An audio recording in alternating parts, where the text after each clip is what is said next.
Hey, what's up YouTube? It's Brett James back again with another video, and today we're going to be talking about my realistic expectations for the New Orleans Pelicans this year. Now, on paper, this is one of the nicest looking teams right now, and just for the future in general. The Pelicans made a lot of moves this offseason, adding and subtracting a lot of players, and obviously building around Zion Williamson, their number one overall pick, who's obviously the focal and center point of the team now. But let's just stop wasting time and let's just hop right into the video. Alright, now as I said, the New Orleans Pelicans, on paper, this looks like a great team. They're going to be a great team in the future if everyone plays to their potential. They got a lot of great guys this offseason. Guys like Jackson Hayes, Zion Williamson obviously being the biggest name. That blockbuster trade with Anthony Davis, getting Lonzo Ball, Josh Hart, Brandon Ingram. They got Derek Favors in a sign and trade. And they just got a lot of great pieces to go along with this team. And I don't think that they're going to make the 8th seed. I don't think they make the playoffs at all this year.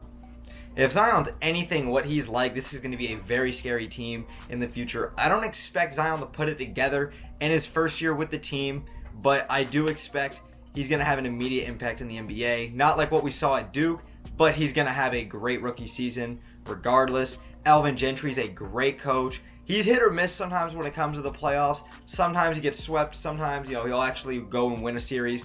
But I trust guys that are actual veterans in this locker room like Drew Holiday, Derek Favors, JJ Redick. I expect those guys to help keep this team contained even when they're going through their rough patches.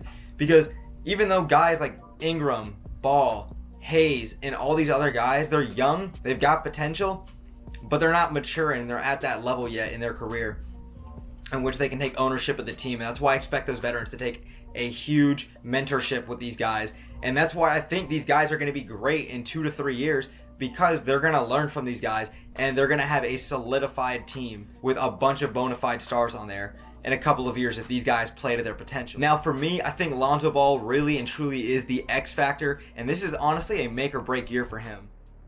Getting selected back in 2017 in the same draft class with Markelle Fultz, Donovan Mitchell, Jason Tatum.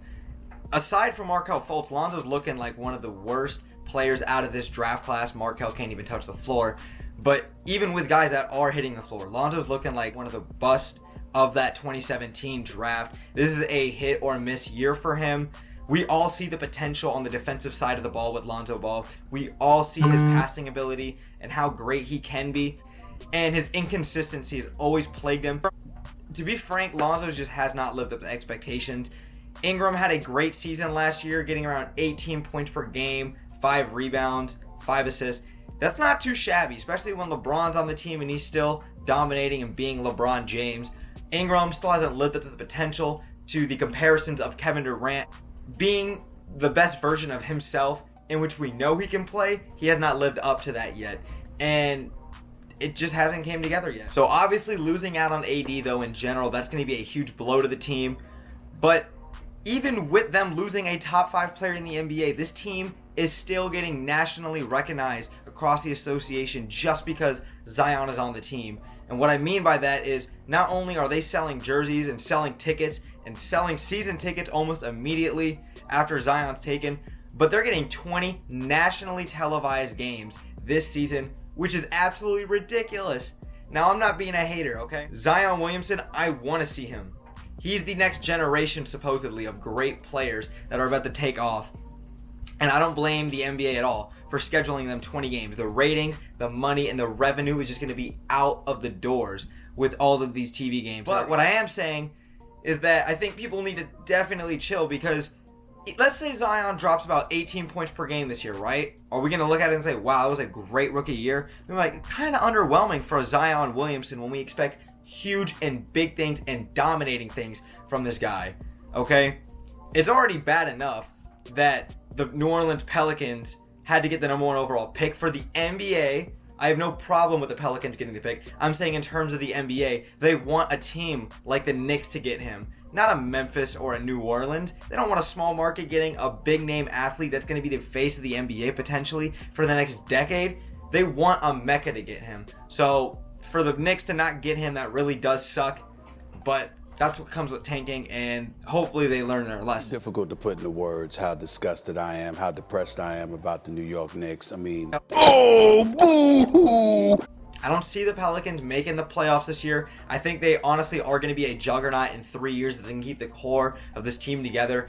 And like I said, even with Jackson Hayes being top 10 pick this year in their draft, coming out of Texas, I think Jahlil Okafor right now, who actually stepped up his game as soon as AD got traded to the Lakers, he could be the next center for the Pelicans until Jackson Hayes takes that step. Or if Okafor just continues to dominate the way he did, he's going to be fantastic for this team. But in all seriousness, man, what do y'all actually expect from Zion his first year? Because as I said, even if he has a great rookie year, to a lot of rookies, and which is an amazing rookie year, with Zion Williamson's impact and what we know he's capable of, do you think he's going to hit that wall in January? Teams are going to kind of figure him out, even though he's a man.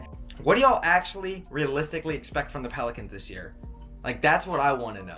Okay, this team looks great on paper. They got a good coach. But in the West, I think the West is just too stacked for them to make the playoffs. If anything, they're going to be an 8th seed. But I just don't see that happening. I see that going to like a Spurs or another team kind of just right there in that mix. And even if it's not the Pelicans, it's going to be teams like Dallas, Sacramento, and just a couple other teams that are going to be fighting for that 8th seed up there with the Pelicans. Every game is going to matter. I don't see Lonzo and Ingram and all these other guys breaking out and having some magical year. You know, they're still in one of the toughest divisions in basketball as well. So, I don't know what to expect. You guys let me know. What do you guys actually think is realistic for the Pelicans? Hey, thank you guys so much for watching the video today. I really appreciate it. Let me know what you guys think are realistic expectations for the Pelicans and for the future in general. Zion Williamson obviously being the biggest name. What do y'all think are realistic expectations for him his rookie year and for the future with the New Orleans Pelicans? And if you guys could please like, share, and subscribe down below. My social media will be in the description as well. And thank you guys so much for watching the video, and I'm out.